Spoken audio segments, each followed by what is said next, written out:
My name is Jason, and for the past 10 years, Angela has been my world. She's not just my wife. She's my best friend, my partner in everything.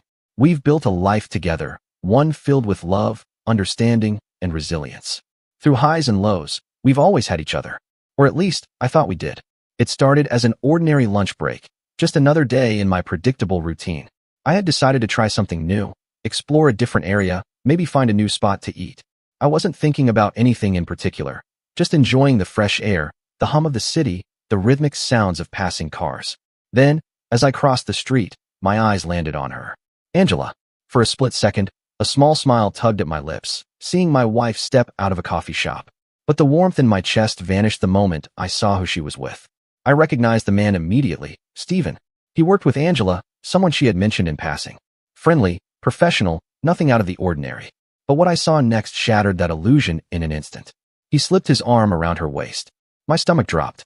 I told myself I was imagining things, that maybe it was just an innocent touch, a moment taken out of context. But then, right there, in broad daylight, he leaned in and kissed her. And she kissed him back. The world around me dulled to a deafening silence. The bustling street, the distant chatter, the honking of cars, it all faded into white noise. My breath caught in my throat, my pulse hammering in my ears. I couldn't move. I couldn't think. This wasn't happening. Not Angela. Not us. They stood there for a moment, lost in their own little bubble, as if nothing else existed. She smiled at him in a way that twisted a knife deep into my gut, a smile I had always thought was meant for me. My hands clenched into fists.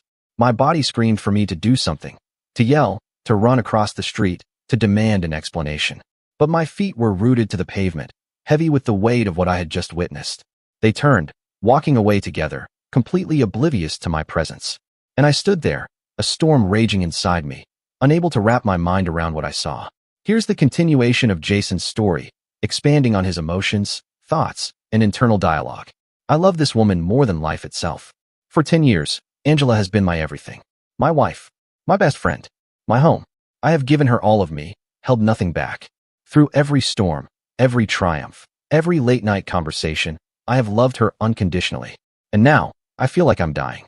I don't even remember how the rest of the day went after I saw her with him. It was all a blur. 1 minute, I was standing on that sidewalk, watching my entire world crumble. The next, I was at work, staring blankly at my computer screen, unable to process a single coherent thought. I couldn't go home. Not yet.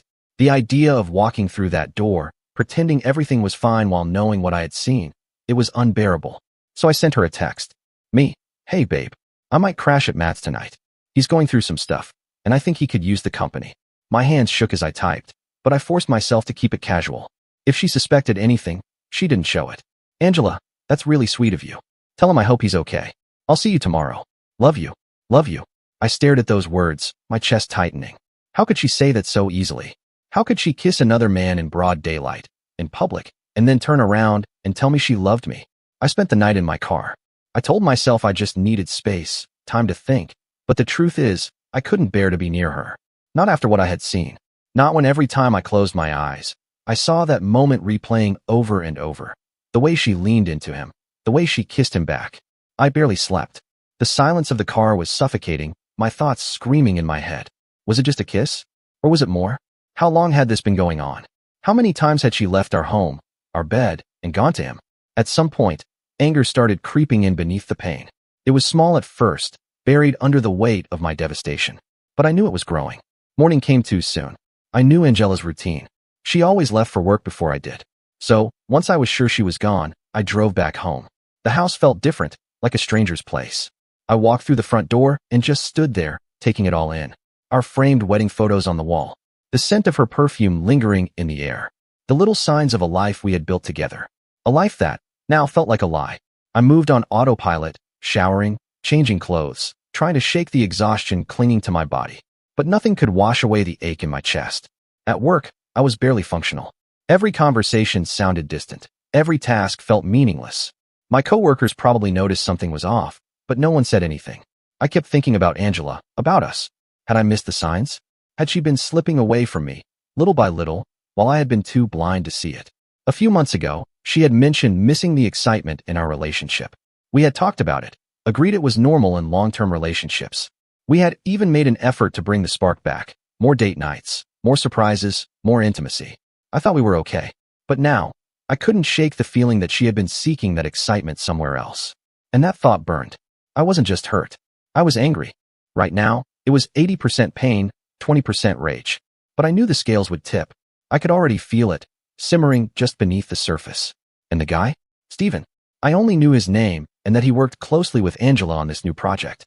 I assumed he'd be part of the upcoming work trip too. Here's the continuation of Jason's story, diving deeper into his thoughts, actions, and plans. She's never mentioned him beyond the briefest passing comment. Just a name, dropped casually in conversation, Steven, a colleague from work. No details, no anecdotes, no warning signs that he was anything more than just another name in her office. Now, I can't stop picturing his face, his hands on her waist, his lips on hers. I have no idea if he's married or in a relationship, but if he is, whoever he's with deserves to know. She shouldn't be left in the dark like I was. The challenge is figuring out how to gather that information. Some people have suggested hiring a private investigator, but that feels extreme, right? Or maybe I'm just hesitant because doing that would make it all too real. Once you start hiring professionals to document your wife's affair, there's no pretending this is just some terrible misunderstanding. I need to be smart about this. I need a plan. Step 1. Contacting lawyers. I've already spoken to a few divorce lawyers. The process is brutal. I live in a fault-based location, but proving adultery in court is a long, expensive battle. I'd have to gather solid evidence, and even then, we'd need to be legally separated before I could even file. It's a waiting game, and that's the part that kills me. Every second I stay in this marriage, pretending, is another second I feel like I'm betraying myself. Step 2. Gathering information. Tonight, I'm going home. I'm going to walk through that door, kiss my wife, ask about her day, and act like I don't know a damn thing. It's going to take everything in me not to snap, not to scream, not to throw the betrayal in her face. But I need more information. I need to know how long this has been going on. I need to know how deep it runs. Is it just an affair, or has she been building a future with this guy behind my back? The thought alone makes my stomach turn. I have a plan.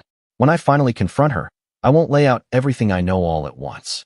I'll reveal just one piece of information and see if she confesses the rest. If she lies, if she tries to gaslight me, I'll know exactly what kind of person I'm dealing with. But how do I get more details without tipping her off? That's the hard part. If I ask too many questions about work, she might get suspicious. But I need to find a way to get her talking. Maybe I'll mention the upcoming work trip casually, ask about who's going. Maybe I'll wait for her to bring him up first. And if she doesn't, well, that'll tell me something, too. Step 3. Cutting off financial access. I refuse to let her spend another cent of my money on him. If that's what she's been doing, if even 1 cent of my hard-earned paycheck has been used to fund her affair, I swear to God, I'll lose it. I've already opened a new bank account and applied for a new credit card. HR has been updated with my new direct deposit information. From this moment on, she won't have access to a single dime that isn't hers. Step 4. Avoiding intimacy. This is going to be another challenge. Angela will notice if I suddenly stop initiating anything physical. But the thought of touching her, of holding her, of being with her in any way, it makes my skin crawl. I'll use work as an excuse. It's the perfect cover. I'll say I'm swamped, exhausted, too mentally drained. Maybe that's not even a lie. Throwing myself into work, into taking control of the situation, might be the only thing that keeps me from losing my mind. Step 5. Therapy. Eventually. I know I'll need it. Eventually, I'll have to sit down and say these words out loud. I'll have to hear my own voice break as I admit that the woman I loved, the woman I built a life with, betrayed me. But not yet. Right now, it's easier to type this all out, to get it out of my head and onto a screen. Because the second I say it aloud, it becomes real. And I'm not ready for that yet. I also don't want any friends or family to know about this, at least not for now. Speaking with lawyers felt different. It was practical, strategic. But telling the people closest to me, that would make it real in a way I'm not ready to handle. Once they know, there's no taking it back. Their opinions, their pity, their anger, it would all pile on top of what I'm already feeling, and right now, I can barely keep my head above water as it is. Besides, I don't want to hear the same old lines. You deserve better. She never loved you if she could do this. You need to leave. I know all of that. I don't need to be reminded. What I need is clarity, control. I need to gather every last piece of information before I make my next move. Step 6. Get tested. This one makes my stomach turn. The very idea that I might need STI tests because of my own wife makes me sick. But I can't ignore it. I have no idea how long this has been going on, or who else he's been with. I'll reach out to my doctor, schedule an appointment. When the time comes, I'll make up an excuse for why I need the tests. Maybe I'll say it's just a routine checkup. If the results come back clean, at least that'll be one less thing to worry about. If they don't, well, that's just another betrayal I'll have to add to the list. Our work lives. My wife and I don't have typical office jobs. We're constantly on the move, meeting clients, commuting across the city. That's why, despite working in the same large metropolitan area, we've never randomly bumped into each other before. Until yesterday. That was the first time fate put me exactly where I needed to be. I was farther out than usual, grabbing lunch between meetings. It was supposed to be an ordinary day, nothing unusual. But the moment I stepped into that cafe, everything changed. I saw her. I saw them. And the way she looked at him. That wasn't a casual work lunch. That wasn't two colleagues grabbing a quick bite. She was smiling, laughing, in a way I hadn't seen in a long time. Her hand rested lightly on his arm, a touch so familiar, so easy, that my stomach twisted into knots. I could have walked right up to their table. I could have confronted them right then and there. But I didn't. I just stood there, frozen, watching my wife give another man the kind of attention I used to think was reserved for me. By the time I snapped out of it, I had already backed out of the cafe, my hands shaking. I barely remember the drive home. The rest of the day was a blur, my mind replaying that scene over and over like a movie I couldn't turn off. She came home that evening like nothing had happened. "Hey, babe," she greeted me, pressing a quick kiss to my cheek. "How was your day?" I swallowed the lump in my throat. "Busy. Yours?" She sighed dramatically. "Exhausting. We've got so much to do before the trip next week. I barely had time for lunch." My blood ran cold. Barely had time for lunch? Was she serious? Did she think I was that blind? That stupid? I forced a nod, playing along. "Yeah? What did you end up eating?" "Oh, just grabbed a salad from the deli near the office," she said, without hesitation, without blinking, without a single sign that she was lying through her teeth. I clenched my jaw, my nails digging into my palms. She was good. Too good. I needed to be better. So I smiled, kissed her forehead, and let her lie straight to my face. I went to bed that night with my mind racing, my body stiff with anger and grief. The woman lying next to me wasn't the woman I thought she was. And yet, part of me still hoped there was some explanation, some way to make sense of this nightmare. But today I found out everything. And it's worse than I could have imagined. Last night, I checked her phone while she was in the shower. She had left it on the nightstand in the bedroom, completely unprotected. No passcode. Nothing. Maybe she thought I wouldn't check. Maybe she got too comfortable lying to my face. Either way, she made a mistake. I hesitated at first, my heart pounding in my chest as I reached for it. But the moment my fingers wrapped around the device, I knew there was no turning back. I unlocked the screen, my hands clammy, and went straight to her messages. At first, everything seemed normal. Chats with friends, family, work-related group texts. Then I saw it. A separate messaging app, one I didn't recognize. Dread pooled in my stomach as I opened it. And that's when everything unraveled. Their entire relationship was right there. Thousands of messages, stretching back for months. Pictures. Inside jokes. Plans. Late-night texts sent while I was asleep next to her. This wasn't some meaningless fling. This was deliberate. Ongoing.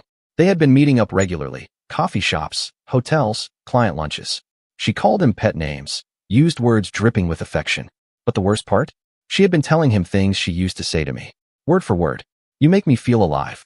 My stomach twisted violently. That was our thing.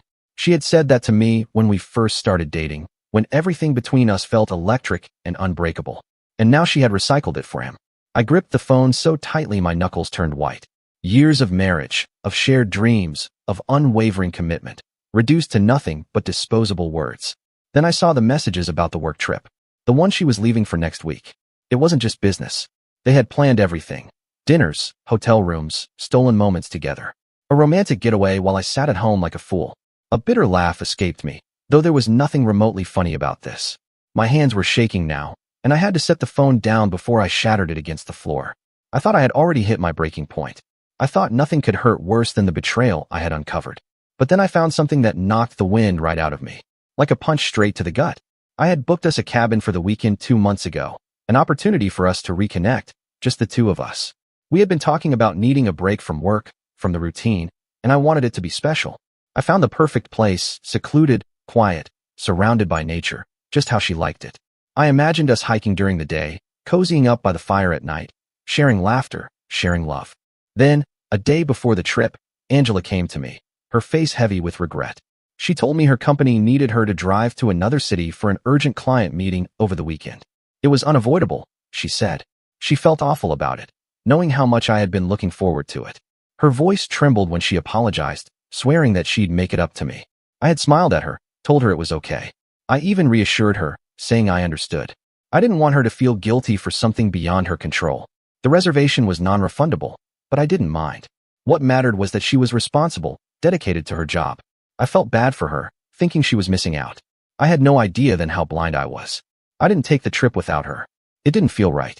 Instead, I spent the weekend at home, thinking about how much I loved her, how much I wanted to build something even stronger between us. And while I sat there alone, she was with him. Last night, as I scrolled through her phone, I found the booking confirmation sent to him. My cabin. Our weekend. She had given it to him instead. My heart pounded as I stared at the messages, at the giddy excitement in her words. I almost convinced myself it was a misunderstanding, that there had to be some other explanation. But then I found the photos. There they were, walking along the lake where she and I were supposed to be. Sitting by the fireplace, wine glasses in hand. Smiling, laughing, kissing. The weekend that was meant for us had become their little fantasy escape. A sickening rage took over me. My hands shook as I scrolled through the images, the messages, the memories she had rewritten with someone else. I nearly threw her phone across the room, but I stopped myself. I needed to hold on to the proof. I needed to see this through. When she finally came out of the shower, I couldn't pretend anymore. My face must have given me away because the moment she looked at me, I saw it. The flicker of panic in her eyes. She knew. Is there something you need to tell me? I asked, my voice eerily calm. She frowned, feigning confusion. What do you mean? I took a step closer. I know everything, Angela. Her breath hitched. Jason, what? The emails. The lunches. The hotel stays. Our cabin. My voice cracked. Your affair. She gasped, her hands flying to her mouth. Oh my God. Jason, Tears filled her eyes, but they did nothing to move me. I had spent the last 12 hours drowning in my own, and I had none left to give. Why? My voice came out broken. Why did you do this? She sobbed. It was a mistake. I got caught up in the excitement. I missed the feeling of something new. I asked if she loved him. Angela shook her head frantically, her wet hair clinging to her face, eyes wide with panic. No, Jason. No. I love you. I want to be with you. I never stopped loving you. The words rang hollow. I wanted to believe her, but they felt rehearsed, instinctive, like something she thought she was supposed to say. Did you sleep with him? My voice was eerily calm, but inside, I was already bracing for impact. She hesitated for only a second, but it was enough. Yes. How many times? Angela sobbed. Jason, please. How many times? I growled. She swallowed, looking at the floor. I don't know. I barked out a laugh. You don't know? What? You lost count. Jesus Christ, Angela. She shook her head. It wasn't like that. It wasn't about him. It was about, she gasped between sobs. I got caught up in the excitement. I missed the feeling of something new. Something inside me snapped. New? You missed new? So you threw away everything we built? Every moment, every sacrifice, every late night talk, every inside joke, every fucking thing we were, because you wanted new? She covered her face with her hands. I wasn't thinking. I never meant to hurt you. I let out a bitter chuckle. Did you ever think about me? About us? Did you ever stop and wonder what this would do to me? She looked up, her eyes red and desperate. Of course I did. I hated myself for it. I was going to end it. You were going to end it? I cut her off. When, Angela? Before or after your little work trip? Before or after you booked our weekend getaway for him instead of me? She flinched. Jason, please. I'll do anything to fix this. Please don't leave me. I took a deep breath, my entire body trembling. There's no fixing this. I'm done. Her sobs grew violent. No. Please, Jason, don't say that. We can get through this. I don't want him. I want you. Then why wasn't I enough? My voice cracked. She reached for me, but I stepped back. Don't. Just don't. Angela collapsed onto the bed, rocking back and forth, repeating, I'm sorry, I'm sorry, I'm so sorry. I couldn't do this anymore. My head was pounding, my chest aching from the weight of it all. Go sleep in the guest room. Jason, guest room. Now. She hesitated, but eventually nodded, her shoulders shaking as she disappeared down the hall. As she left, her phone sat abandoned on the nightstand. I picked it up, my jaw tightening. Give me your phone. She turned, her face crumbling. Why? Because I said so. She hesitated, but eventually placed it in my hand. Please don't do anything rash. I stared at her. Go to bed, Angela. She turned slowly and walked away. Once I was alone, I sat on the edge of the bed and opened the messaging app.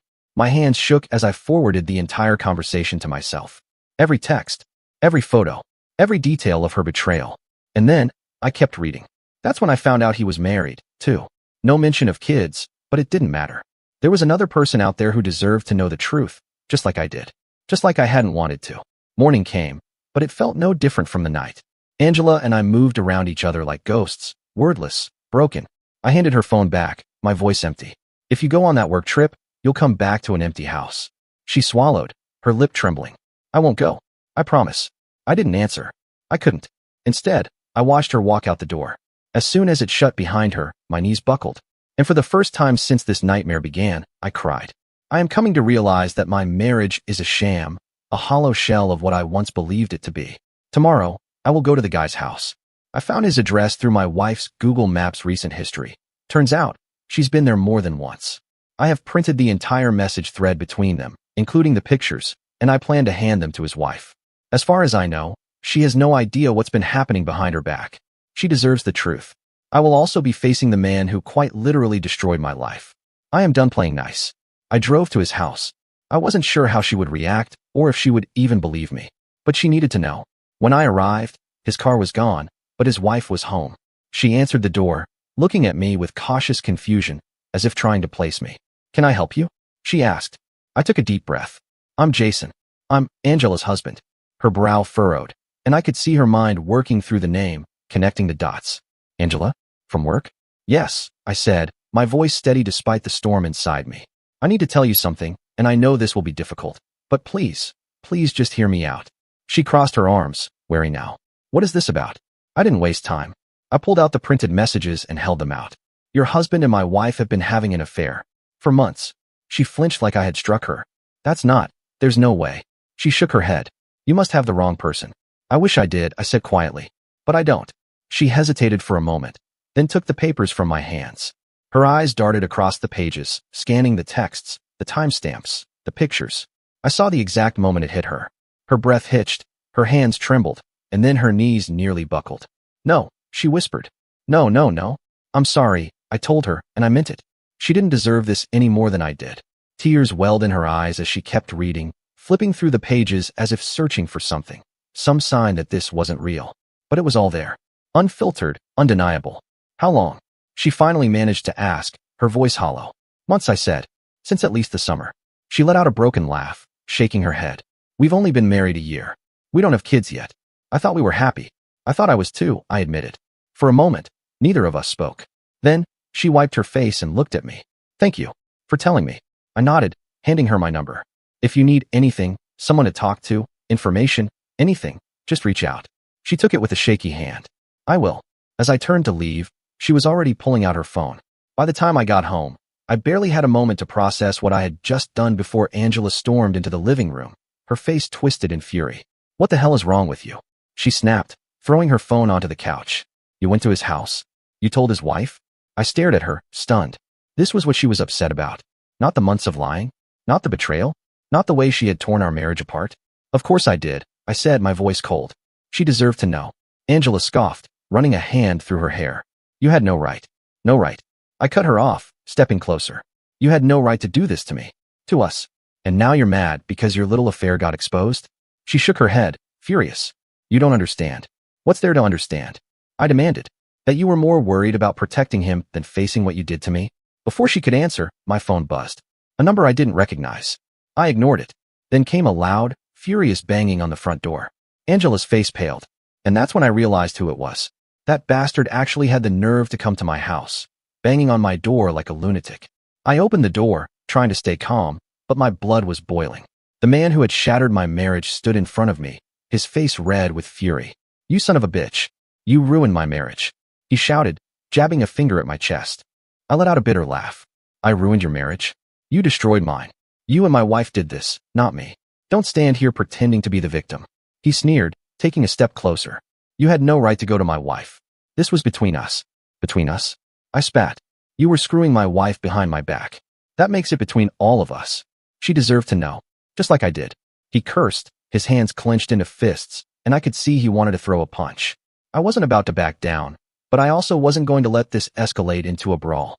I turned to my wife, who was standing a few feet away, her arms wrapped around herself. You brought this trash into our lives. Get him off my front porch. She looked at me, her face pale, then turned to him. You need to go, she said, her voice barely above a whisper. But he wasn't done. Oh, So now you're taking his side? After everything? His face twisted with anger, and then it happened. He grabbed her arm roughly and shoved her. She stumbled, falling hard onto the porch. For a moment, everything went silent. And then something inside me snapped. I wasn't a violent man. I had never thrown a punch in my life. But seeing him put his hands on her, despite all the pain she'd caused me, ignited something primal. I lunged forward, grabbing him by the collar, shoving him back against the porch railing. I kept punching him till he was a bloody mess. Touch her again, and I swear to God, I will end you, I growled through clenched teeth. He struggled against my grip, panic flashing in his eyes. All right, let me go? I shoved him back. Get the hell off my property. If you come near me, my house, or my wife again, I'll call the police. He hesitated for a moment, breathing heavily, then turned and stalked off, cursing under his breath. I turned back to my wife, who was still on the ground, shaking. This is the man you chose over me? I asked, my voice hollow. This is who you threw our life away for? He could not even take my punches. She just sat there, staring at me, her eyes wide with something I couldn't quite place. Shock, realization, regret? Maybe all of them at once. And then, she broke. She collapsed onto the porch, sobbing, her whole body shaking.